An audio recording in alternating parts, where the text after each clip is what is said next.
I want to thank all of you for joining us here today for the launch of Metro Chicago Exports. Metro Chicago Exports is the product of an unprecedented regional collaboration between 7 counties of Northeast Illinois and the city of Chicago. Before we begin, I'd like to take a moment to acknowledge all of the people standing up here with me today. Rahm Emaunel, Mayor of the City of Chicago. Dan Cronin, Chairman of the DuPage County Board. John Shaw, Chairman of the Kendall County Board. Aaron Lawler, Chairman of the Lake County Board. Tina Hill, Chairman of the McHenry County Board.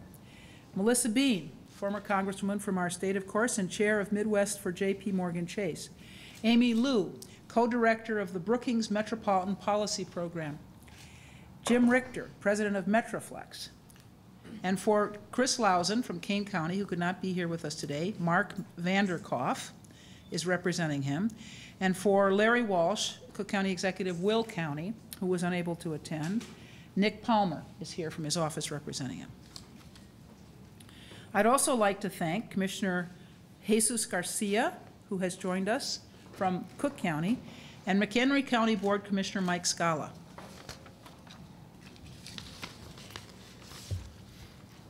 There are many other organizations represented here today, in particular World Business Chicago, who offered their guidance and input over the last several months. I want to thank them all for their help. We look forward to collaborating with them as the Metro Chicago Exports moves forward. I would also like to thank Steve DeBretto and Laura Flam from the Industrial Council of Near West Chicago, our gracious host this morning. Let me just say, I worked in the Harold Washington administration from 1985 to 88 in the Department of Economic Development, which no longer exists. But anyway, the Department of Economic Development, one of its important initiatives was Local Industrial Retention Initiative, and this is one of the groups that was part of that Leary constellation from the very beginning. Historically, Cook County was not a player in regional economic growth efforts. That's why, when I became president 4 years ago, one of my first actions was to create a Cook County Bureau of Economic Development to make us more capable and strategic in our economic development planning. I also appointed a Council of Economic Advisors, a group of distinguished business and civic leaders from across the region, to advise us on how to promote long-term regional economic growth. They developed an economic growth agenda called Partnering for Prosperity, outlining the state of our regional economy and more specifically what the county's role can and should be. Using information from the Brookings Institution, we recognized that metropolitan areas are the engines of economic growth throughout the world, not just in our nation, but throughout the world, and that regions need to work better to perform better. Here in Northeast Illinois, our economies are integrated and independent.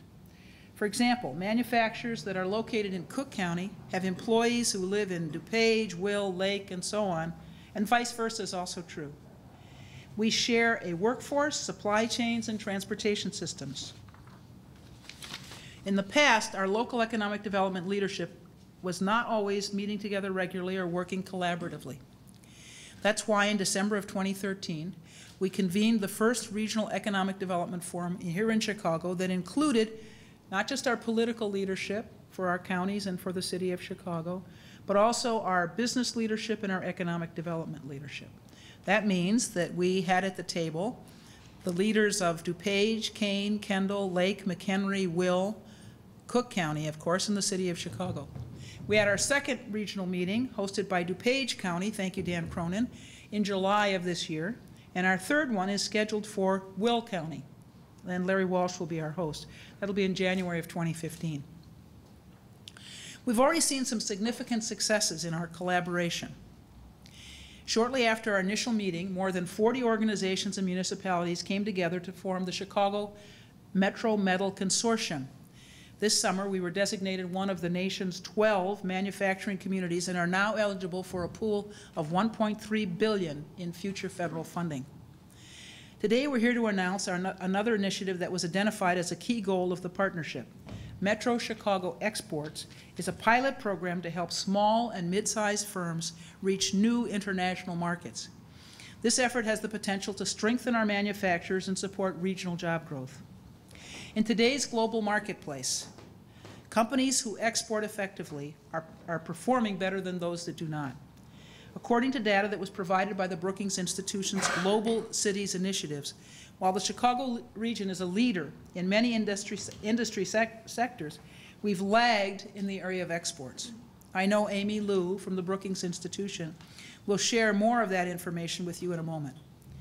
Over the last several months, we've held roundtable discussions with businesses to find out why more firms don't export and what barriers they encounter. We've learned that companies are hesitant about exporting. They're concerned about the risks and the costs, and many don't have staff to dedicate to the effort. Using a data-driven approach, the Metro Chicago Exports will target firms in high-demand industries with specific opportunities in international markets. The program will create clear roadmaps for existing firms to help them navigate through the export process. It will also develop opportunities for peer learning and mentorship to help small and medium-sized firms leverage the expertise of current exporters.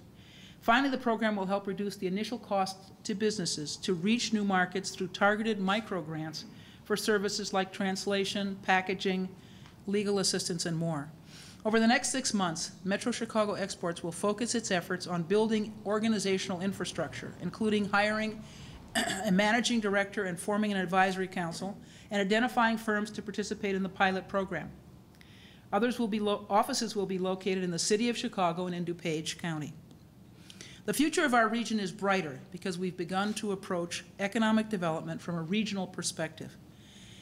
I'm grateful to JPMorgan Chase in particular for its financial contribution of $500,000 and the Brookings Institution for their guidance through the Global Cities Initiative. By increasing the export capacity of small and medium-sized businesses, we will enhance global competitiveness, foster economic activity within firms, and positively impact the economy of our region. I'm confident that we'll be able to continue to build on this success and identify additional opportunities for collaboration in the months ahead. I'd now like to welcome our next speaker, Amy Liu, co-director of the Brookings Metropolitan Policy Program. Thank you, President Preckwinkle. I want to use my time this morning to talk about why the Metro Chicago Exports Program comes at an important time and why this is the right program for the times. So why now? Because this Chicago economy, frankly, needs it. By the second quarter of this year, this region's economy actually continued to grow more slowly than the nation as a whole, while median household incomes continue to stagnate. So to prosper, Greater Chicago must embrace trade as a source of job growth, income growth, and economic opportunity. Boosting exports is about helping firms sell products and services abroad, which will force them to innovate, adapt their products to different cultures and markets, and expand their customer base. And as research confirms, successful exporters enjoy greater revenue into their firms, and therefore they can then invest that revenue often into higher wages, more training for their workers, and even create new jobs to keep pace with demand. Greater revenue also translates into higher tax receipts for municipalities, which get invested into schools, safe streets, good services that keep this region a good place to live and do business. And this region's focus on global exports is imperative because doing business just domestically will no longer cut it. Over the next 5 years, Brazil, India, and China will outpace the United States in its share of global economic growth. And further, tomorrow's middle-class consumers of Chicago's goods and services will not come from North America. By 2050, US, Canada, and Mexico will shrink to just 6% of the world's middle class, down from 20% today. So this Metro Export Program will help Chicago firms, industries, and workers adapt to this new global economic order, and it will position Greater Chicago for economic success. Now, why is this program the right program? Well, this program is in part made possible because of Chicago's participation in the Global Cities Initiative, a project of Brookings and JPMorgan Chase. And Melissa Bean and her predecessor, Glenn Tilton, are evidence of the company's commitment to and its leadership in cities. But I think this Metro Chicago Export Program delivers the right approach for 3 key reasons. A, it focuses on helping your existing companies grow. The vast majority of job growth comes from the expansion of existing business and startups, not from firm relocations. And with only 6% of firms participating in global trade, this program smartly targets small and mid-sized firms that have the proven product or capability to export for the first time, or are currently ad hoc exporters who could be more purposeful going forward. B, this program is truly regional, as we heard from President Preckwinkle. It involves the city and the 7 counties, which together produce 86% of the Chicagoland area's exports, which means this program's outreach to firms will bring ROI. And this region must collaborate locally to compete globally if it wants to keep pace with the 20 million person plus economies like Shanghai, Tokyo, and Sao Paulo. And B, finally, this is a public-private partnership. An export strategy needs business engagement, and the partnership with World Business Chicago, with its strong business and industry alliances, will keep this program rooted in markets.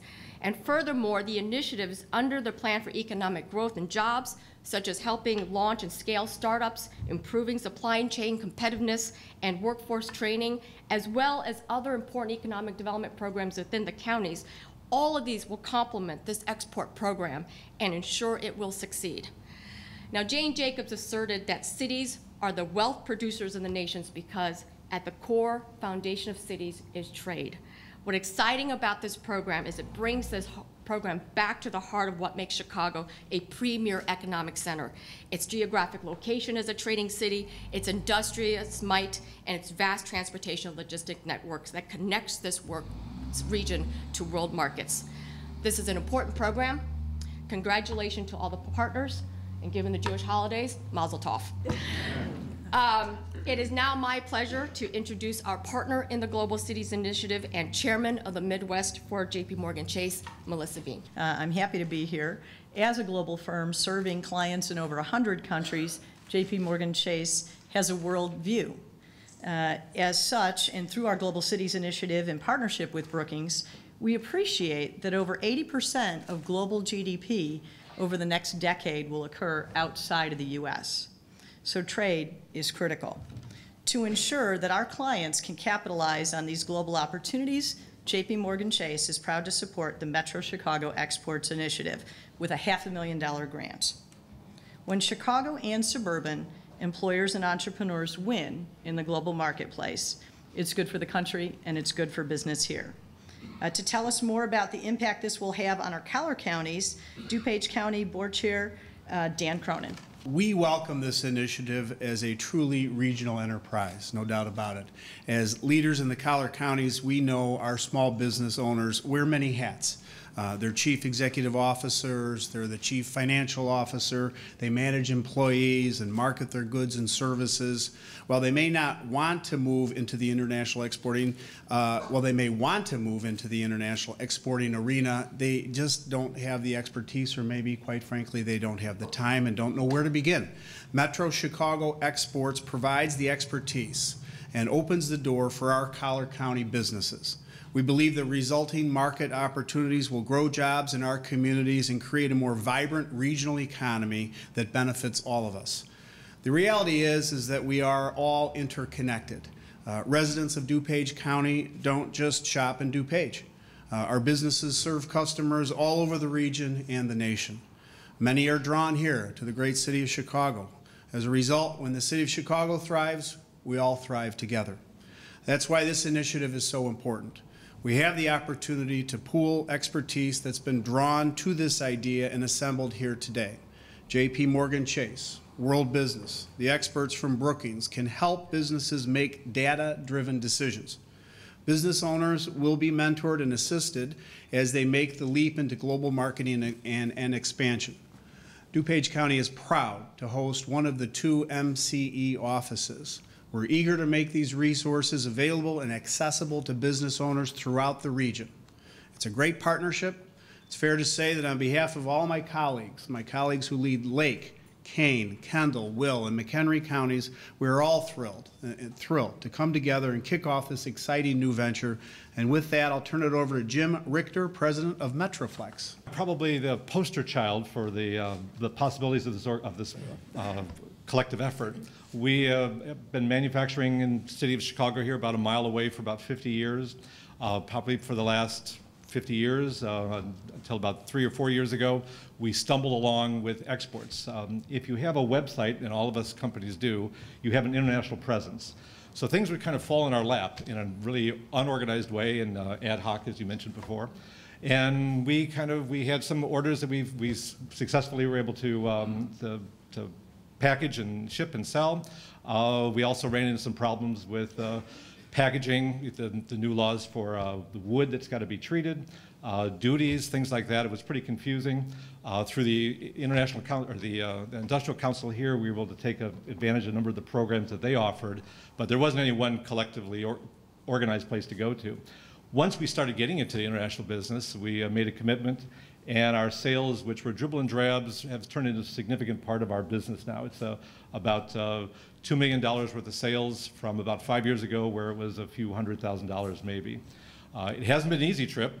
We've made some mistakes. We've been scammed, and but survived. I think the best thing to say is the bottom line is we're better off today by doing it than we were not doing it.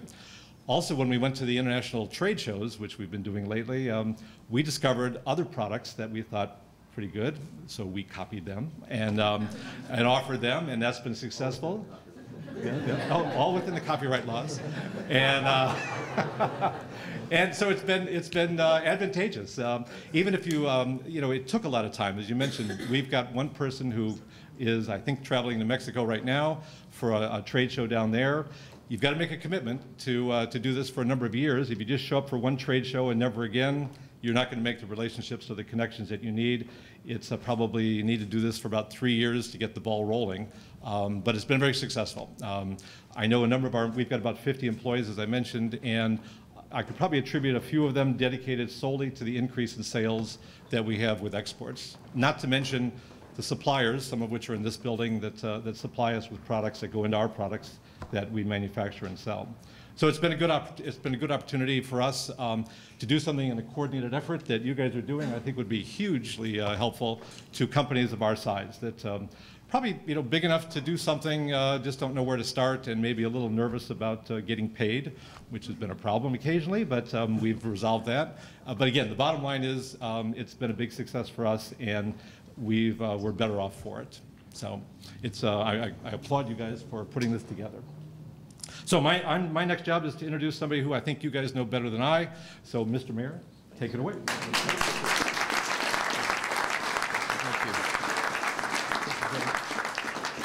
When you're the sixth speaker, I'm reminded of a great quote by Lyndon Johnson. Everything that needs to be said has been said. It just hasn't been said by everybody that needs to say it. So here's my shot. I want to thank everybody for participating, especially President Preckwinkle for bringing this initiative together. About 3 years ago, when I just got elected, I asked McKinsey and the Brookings Institute to do an actual economic plan for the city of Chicago, looking 10 years out so we don't have a lost decade. What do we need to do? What are our strengths? What are our weaknesses? How do we put together a plan for the city of Chicago? And that has been a work in progress. There were 10 points. Chicago has a lot of strengths that were focused on by both McKinsey and Brookings. First, 35% of the people in the city of Chicago have a 4-year college degree or better. In the United States, it's 27%. Our transportation system, both through the rail, runways, and roads, about 30% to 28% of all air cargo or rail cargo comes in and out of the city of Chicago. Sometimes we don't let it out, but it definitely comes here. But these are tremendous strengths in the capacity to reach and have a global market.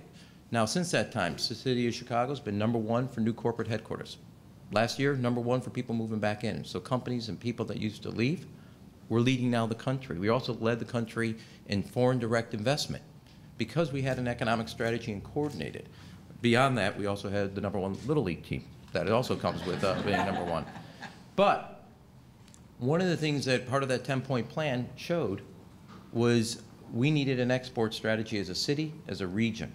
And the truth of the matter is, While we have tremendous educational and skilled workforce at every level, tremendous transportation logistic operation, as it relates to export, we are fighting as a city and as a region way below our weight class.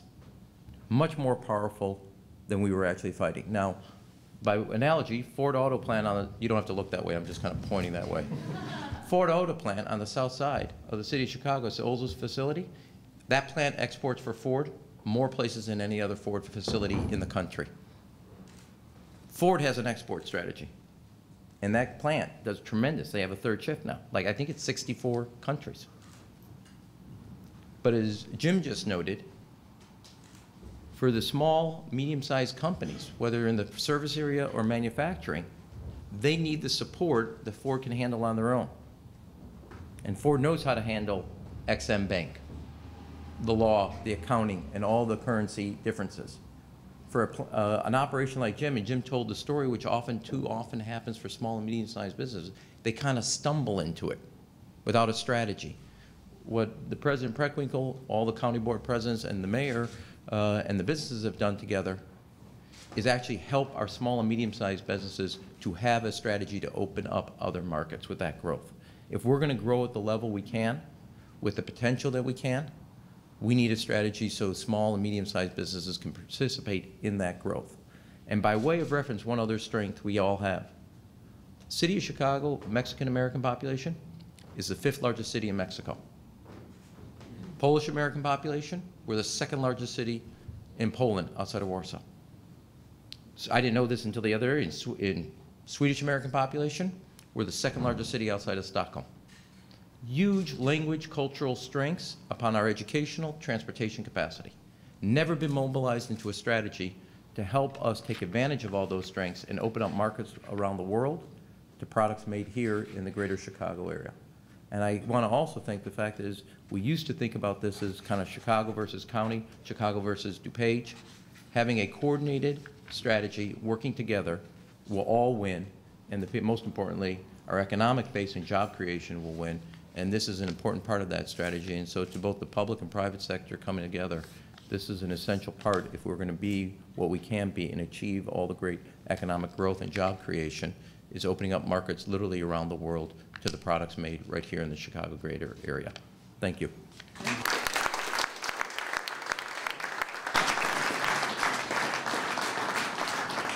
Thank you very much. I'd like to thank again all of the participants in our press conference today, and I did not acknowledge Herman Brewer and all the good people from our own Department of Economic Development. So thank you, Herman, and your staff for the good work that you did in helping make all of this possible.